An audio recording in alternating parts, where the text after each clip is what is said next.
जो डिस्ट्रिक्ट राजौरी के तमाम रहने वाले लोगों से, जो हमारे एम्प्लॉइज़ हैं, फोर्सेज हैं, हर तरह के जो सरकारी एम्प्लॉइज़ हैं और जो लोग हैं, लोकल लोग हैं, उनसे ये मैं अपनी तरफ से रिक्वेस्ट करूँगा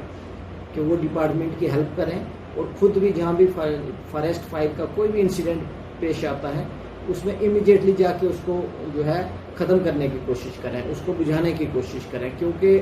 फॉरेस्ट फायर के में ऐसा होता है कि जो इनिशियल फ्यू मिनट्स होते हैं या इनिशियल फ्यू और जो है वो सबसे क्रूशियल होता है। तो उसमें कई दफ़ा जो है दूर दराज के एरिया हैं, पहाड़ी एरिया है, तो यहाँ पे कई दफ़ा जो रिइंफोर्समेंट हमारी पहुँचती है या स्टाफ को वहाँ उस एरिया तक पहुँचने के लिए टाइम लगता है। उसमें मैं यही लोगों से रिक्वेस्ट करूँगा कि आप कहीं भी जहाँ घूम रहे हैं गर्मियों के एरिया में या ट्रैवल कर रहे हैं तो थोड़ा एहतियात बरतें, कहीं भी बीड़ी सिगरेट या इस तरह का कोई भी जो ऐसी चीज़ जिससे कि फॉरेस्ट जंगलात में आग लग सकती है उसको अवॉइड करें। और इसमें जैसे ही कहीं भी फॉरेस्ट फायर का इंसिडेंट पेश आता है उसमें इमीडिएटली जाके उसको मिटिगेट करने की कोशिश करें, डिपार्टमेंट के नॉलेज में ये चीज़ लाएं ताकि हम लोगों का जो हमारी जो कलेक्टिव संपत्ति है, ग्रीन गोल्ड जो है, इसका नुकसान होने से बचाएं।